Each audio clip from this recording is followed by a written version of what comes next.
This week is Parshas Nassoh. It's a quote unquote short week because the first 2 days of the week, Monday and Tuesday, Sunday night, Monday and Tuesday, was the holiday of Shavuos. So we haven't actually read from Nassoh since Shabbos. On Shabbos, we read Nassoh in the afternoon, but we missed Monday from the Torah reading. So we have a lot to catch up to. And what I'd like to do is focus on the Nazir today.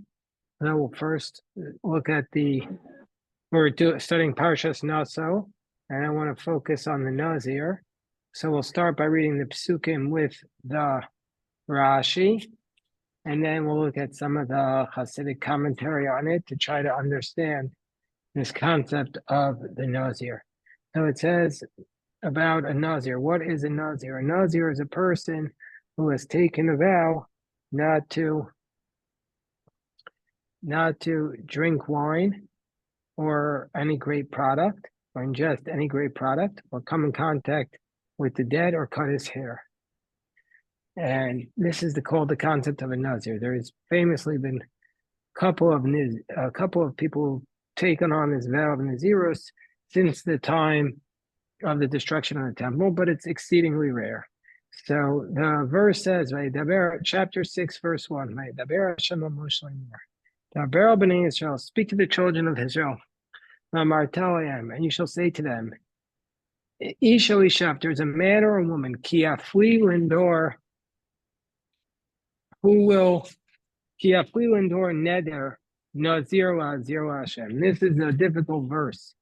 Kiafli, let's see what that word means. Rashi says that the word Yafli means he wants to separate himself, meaning to say that this is a person who's unhappy with society.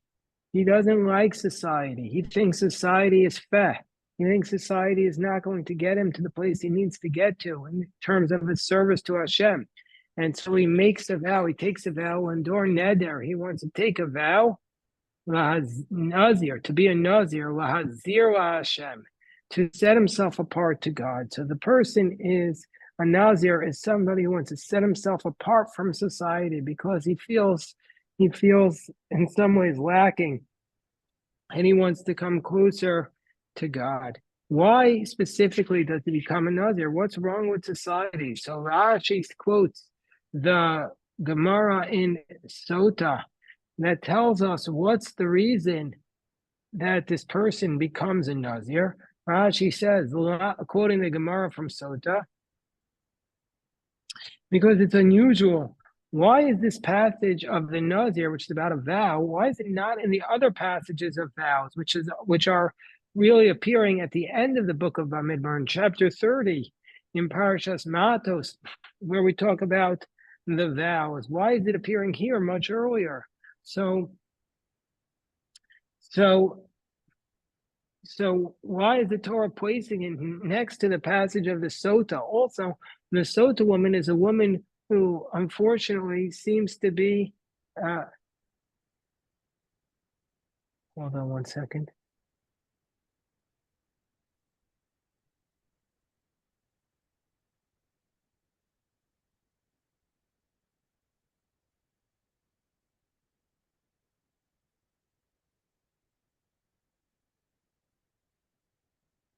Oh my God. Okay, so the person who is the Sota is the person who is unfortunately does not represents the opposite of keeping one's vows, and the Nazir is the one who's trying to elevate himself. So why are the two passages placed next to each other? So the Rashi tells us, based upon the Gemara, Omar to tell you, Shekoa roa sota bekilkula yazir atzmo min hayayin, that anyone who sees a sota in her state of disgrace will separate himself from wine, because the wine is what brings us to a state of adultery. So basically, the concept of the Nazir is that this person .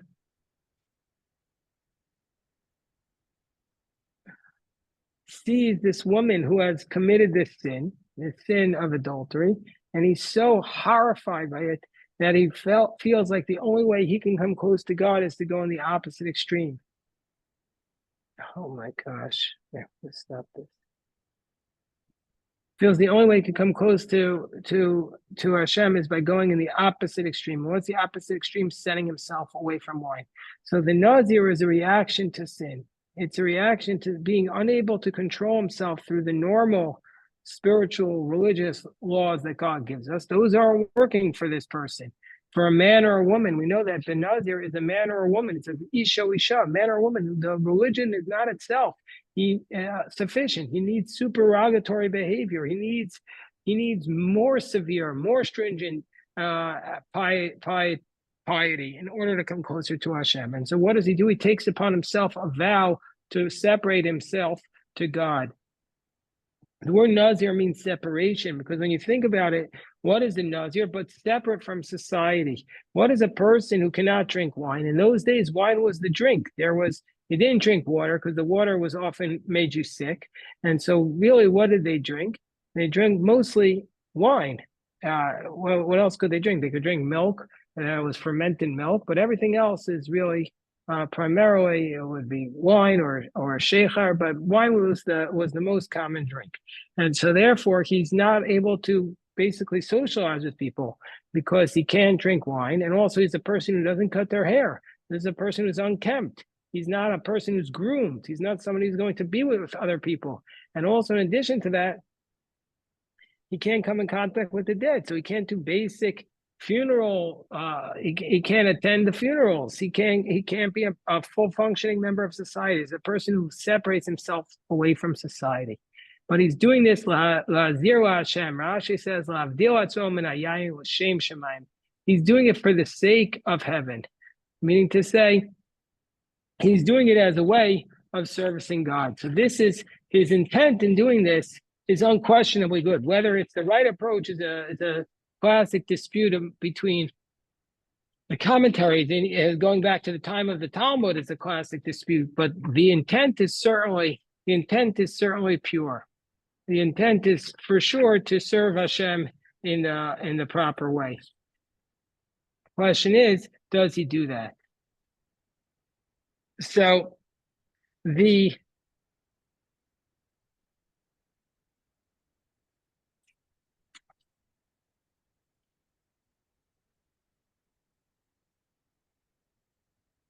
So it comes along the next verse. The next verse says, "Miyayin v'sheichar yazir." He shall separate himself from the wine and the sheichar. Yes, we have a question here. Hold on one second from Bruce or April. Yes, I understand that. So the question that's asked by Bruce is, but don't we need wine to fulfill some of the mitzvos? So not only that, we need the wine to fulfill some of the mitzvos, but also God gave us the wine. God gave us the wine to serve him and to appreciate his world. So look at we'll jump ahead, even though we're supposed to be reading through these texts in order, and I want to come back to doing that in order. But we jump ahead to verse 11. It says that at the end of his Nazirus, it says that what does he do? And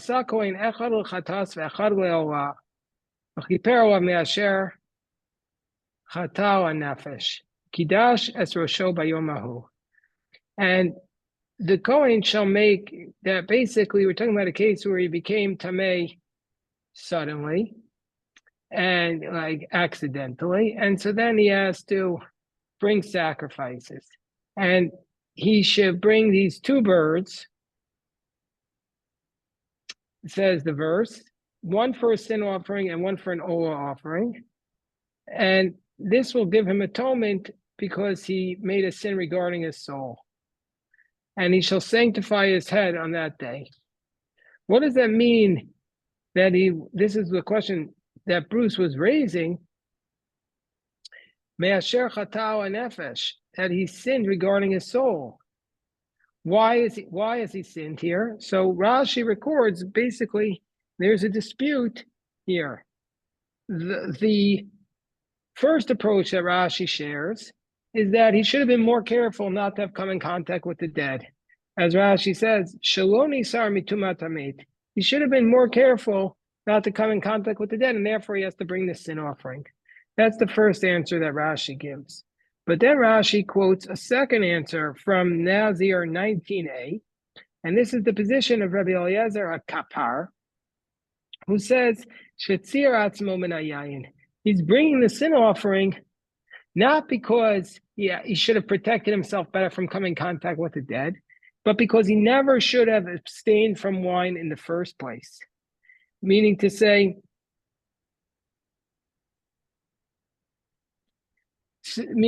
because they came in contact with the dead, they have to go back and count their Nazirus over again from the beginning. And so it turns out that they abstained from wine for no reason. They weren't doing it as part of this mitzvah. And so therefore, they abstained from wine. And in a way, and that abstention from wine was not a mitzvah, and now it was a sin. So therefore,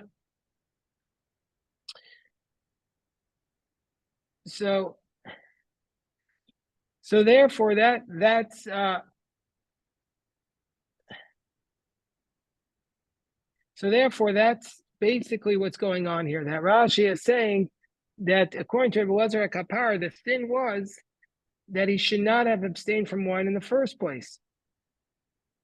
And so that goes to the question that Bruce raised, that perhaps the problem here is, how could he be abstaining from wine? The Torah tells us that there are certain, or certainly the rabbis tell us that there are certain commandments which ideally need to be observed by drinking wine. And there's according to the Gemara, what Rabbi Eliezer HaKapar was referring to was the fact that God created the world with wine, and we should be using it to sanctify His name, and we should not take a vow to prevent ourselves from drinking it. Let's just, since we went down this line for a couple of things, let's just look at the some of the commentaries on these exact verses that we've been discussing. It says, first of all, look at Rashi's point that is to say that how does he become a Nazir? That he became a Nazir because he saw the woman in her sin. That he saw the faithless wife, and that teaches us that somebody who sees this woman in her faith. Rashi tells us here that there's a slight distinction between Rashi here and Rashi on his track. Hold on one second, let me just finish this point. There's a slight distinction here between here and Rashi to his commentary to Sota. Rashi says, why? It's to tell you that whoever sees a woman in her faithlessness should separate himself from wine, because wine can lead to adultery. But Rashi's commentary to Sota tells us that why is the passage of a Nazir next to the passage of a Sota, this woman who's adulterous, to teach you that that a person who sees this faithless wife should distance himself from drinking wine.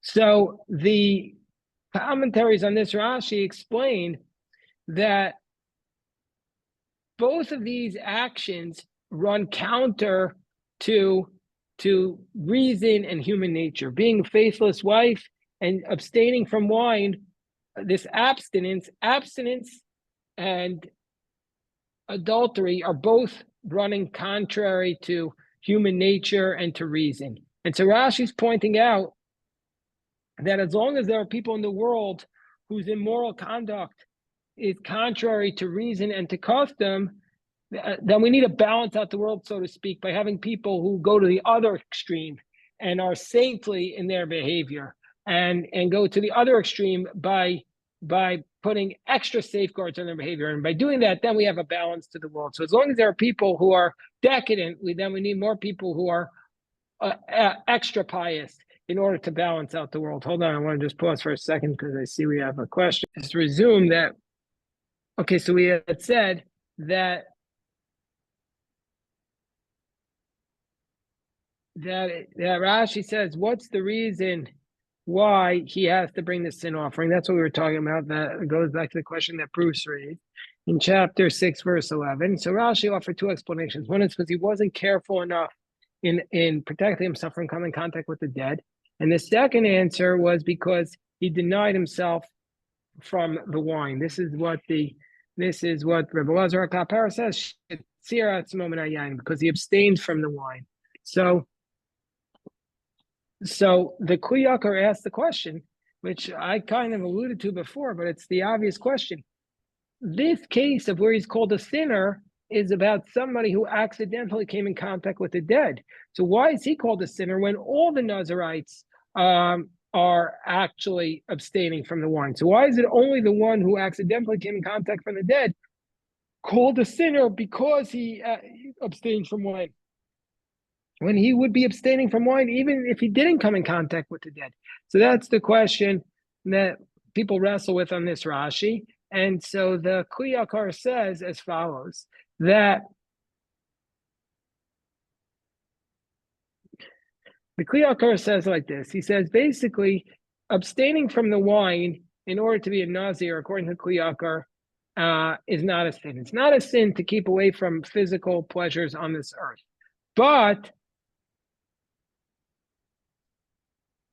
if he became Tameh, then it shows that when he abstained from wine, it wasn't for a holy purpose, meaning abstaining from wine is generally a sin unless you're doing it for a holy purpose. If you're doing it for a holy purpose, then it's a mitzvah. But if you're not doing it for a holy purpose, then it's a sin.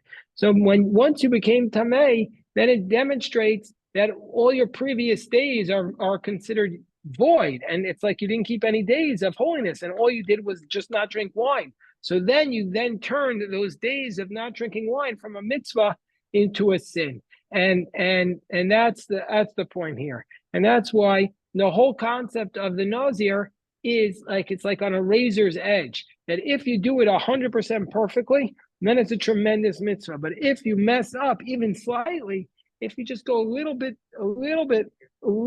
off, then it becomes a tremendous sin. And that's like the Nazir is an extreme. And when you have an extreme, the extreme needs to be perfect. And if the extreme is not perfect, then it creates a tremendous sin. That's what this concept that the Kli Yakar is ferreting out. So the Ksav Sofer says that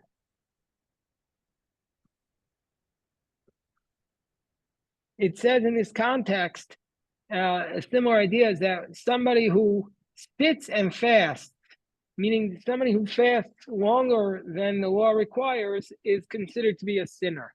Like this, the Torah says you're supposed to fast, let's say, one day on Yom Kippur, and you decide you want to fast a day and a half, then you're going to be considered a sinner. But Ksav Sofer says in this context, he says, no, this means if he stays in the same place while he fasts, that if the fasting doesn't give him any spiritual progress, if it has no deeper effect on him, then he's done it without purpose, and then he's going to be considered a sinner. And that's like somebody who drinks the wine, who abstains from the wine, but makes no progress as a consequence. Then this person is going to be considered a sinner because he has not progressed at all as a result.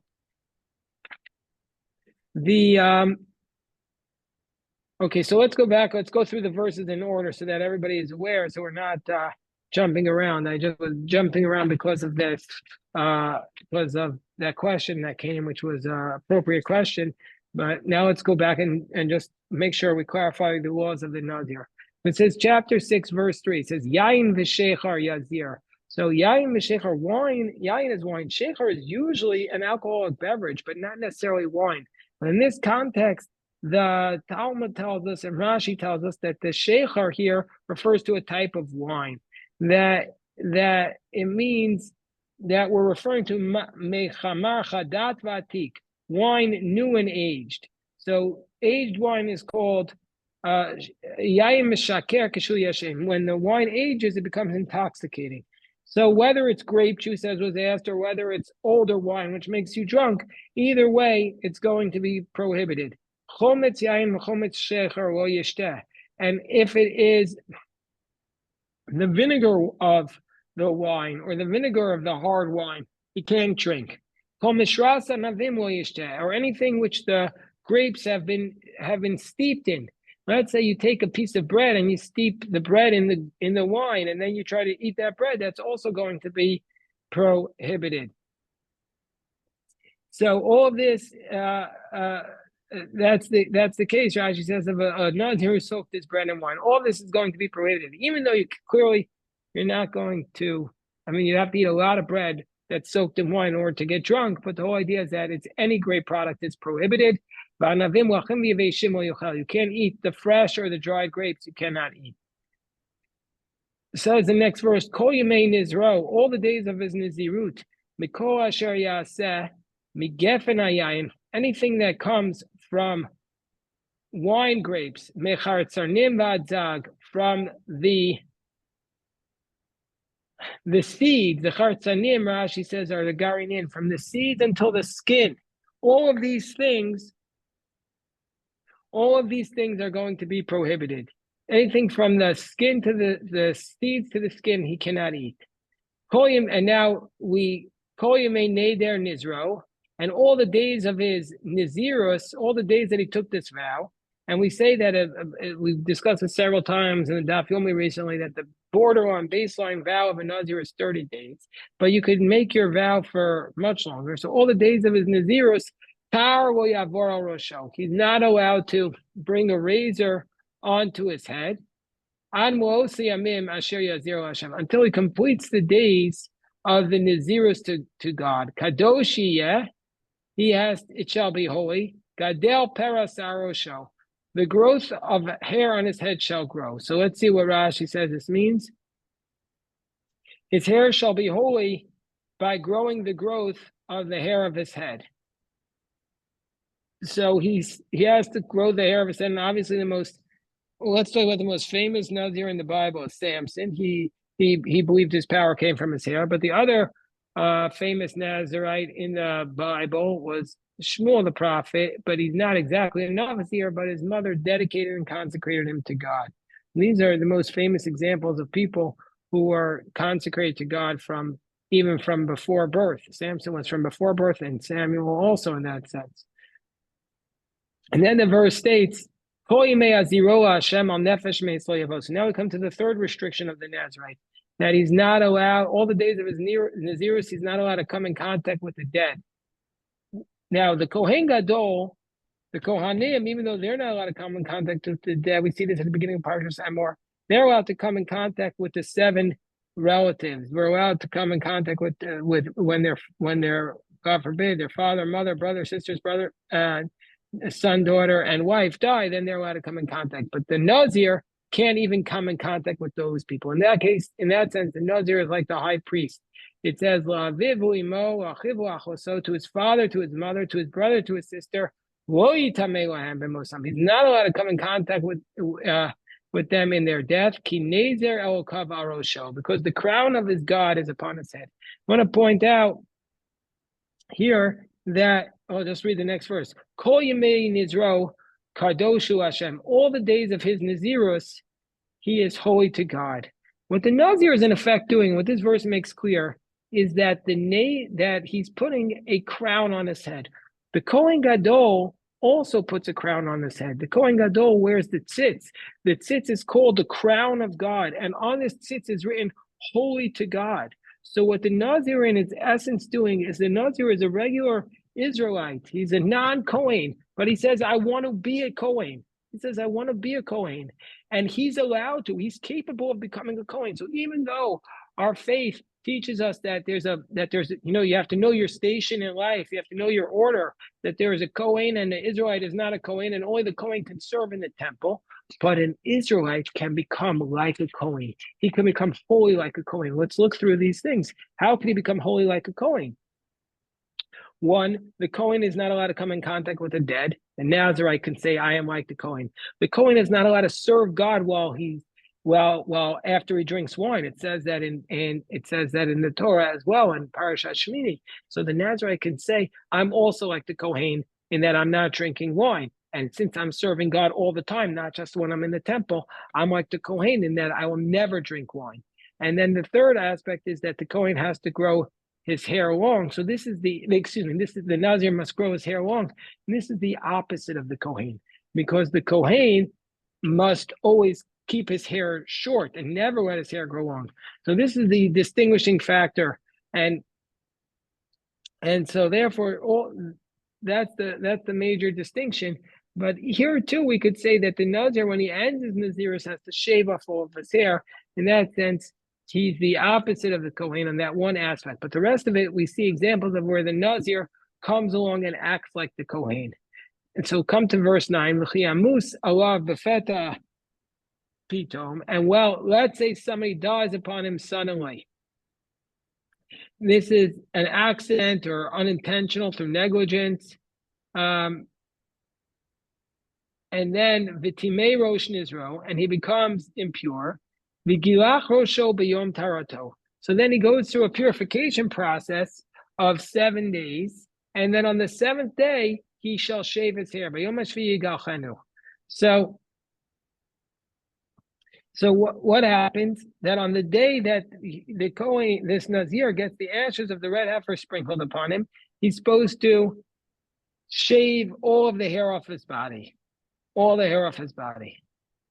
And then what does he do? After he shaves all of the, so he has the ashes sprinkled upon him on day 7, and he immerses in the mikvah, and then he comes up and he shaves off all the hair of his body. And on the 8th day, on the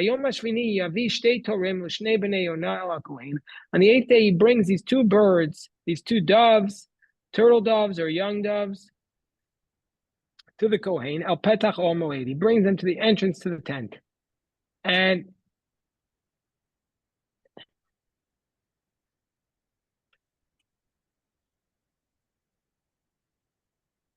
then we already read verse 11.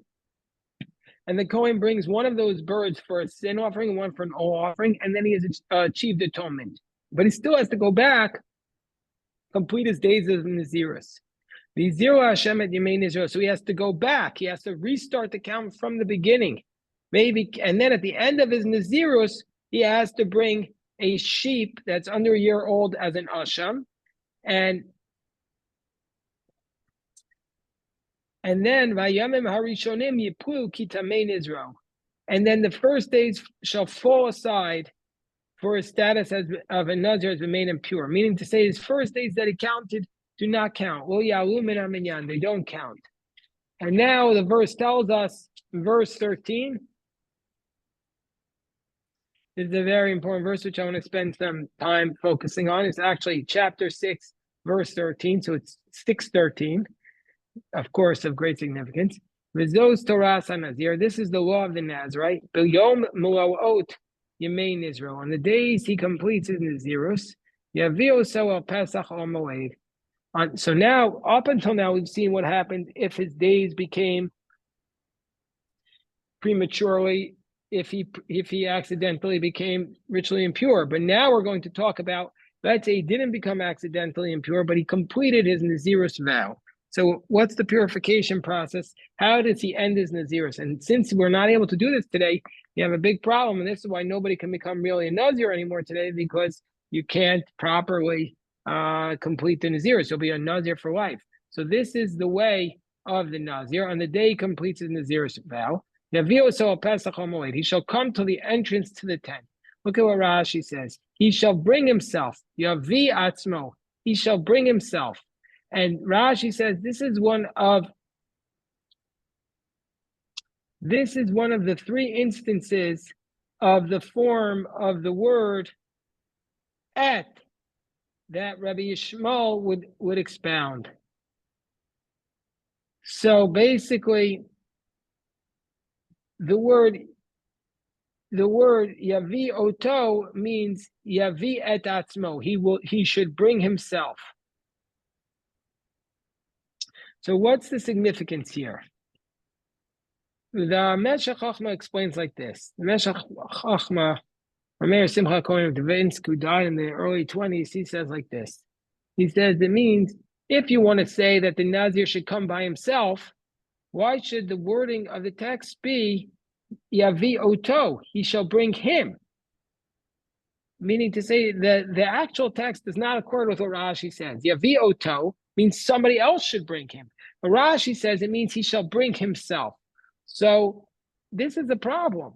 So the Meshech Chochmah explains that this is a powerful idea from the Meshech Chochmah. He says that the Nazir's vow is primarily a kind of cure which man undergoes to set boundaries for himself, to control his urges, and to fight against the selfishness inside of him. So if the fulfillment of this vow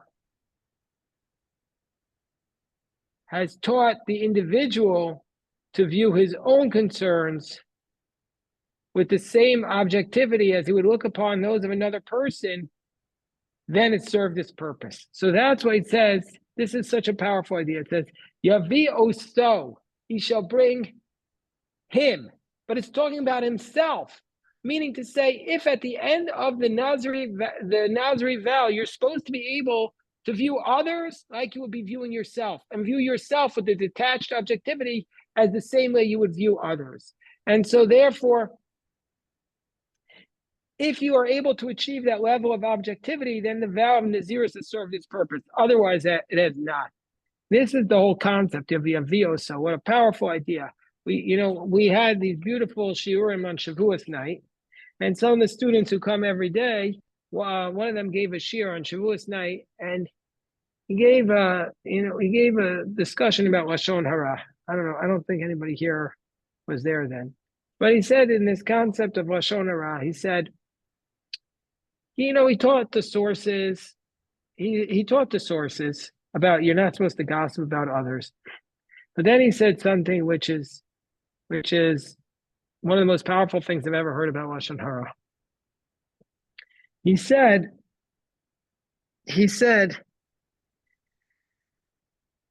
that this is not from the rabbinic sources. I don't know where he found this, but I guess he found this through data, that it's been shown that whenever you say something bad about somebody else, the person who you're saying that to sees that quality in you. Like, let's say you say, well, this person, he always loses his temper, or he's a liar. And the person you say that to is more likely to view you as a liar and to view you as somebody who has that negative quality. And so therefore, the best reason, what he was saying is that, well, or not, I don't know if it's the best reason, but a very, very good reason not to say Lashon Hara is that at the end of the day, if you're gossiping and saying bad things about another person, those comments are going to reflect upon you. People are going to think that you are the one who carries those qualities around, and that to me resonated.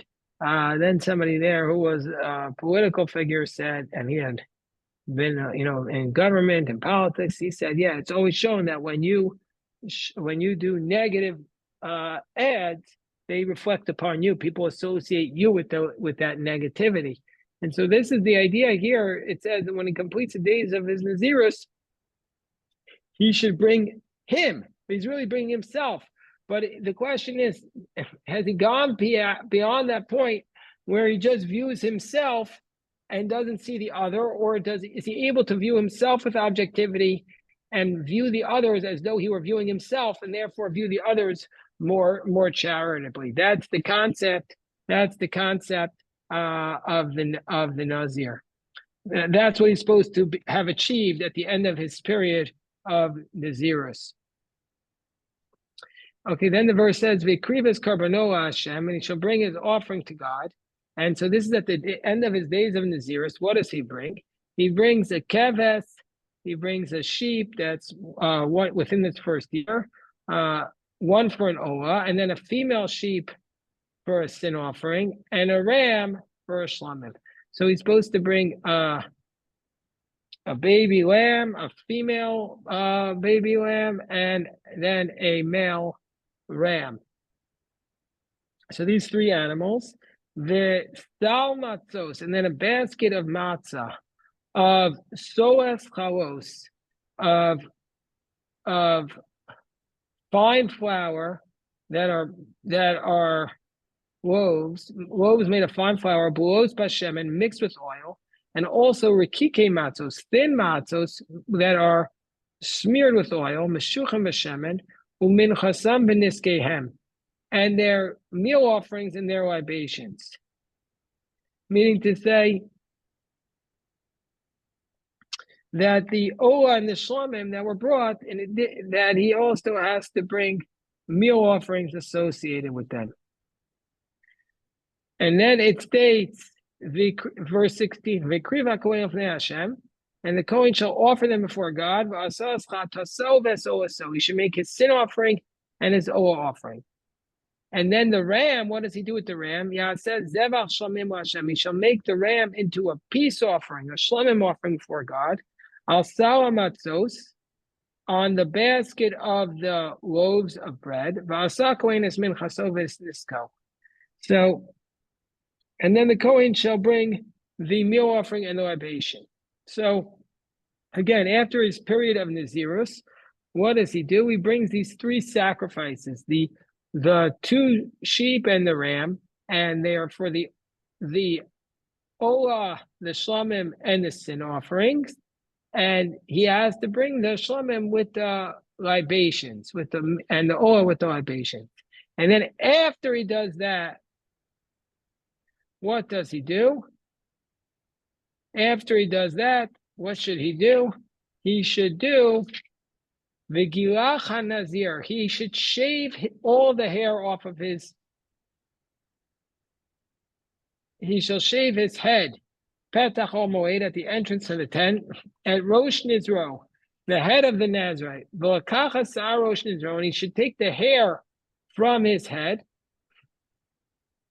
V'nasan, he shall take the hair from his head, and he shall put it on the fire.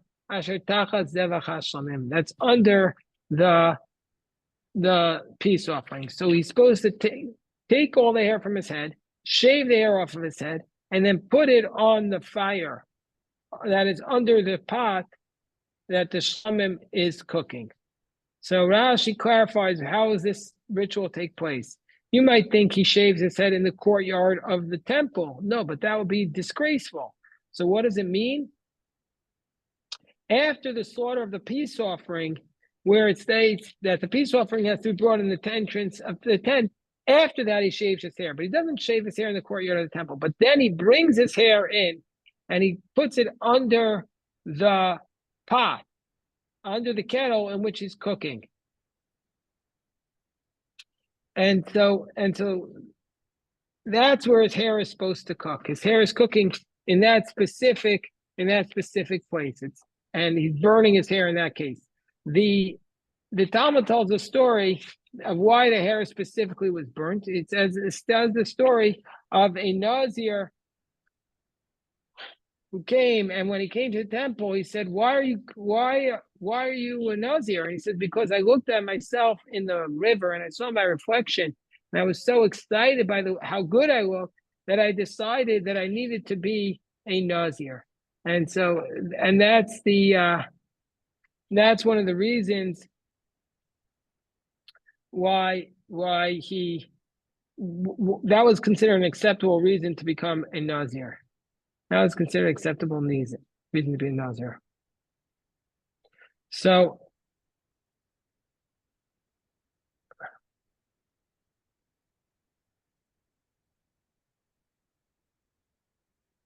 yes, sir, we have a question. We'll stop here for a second.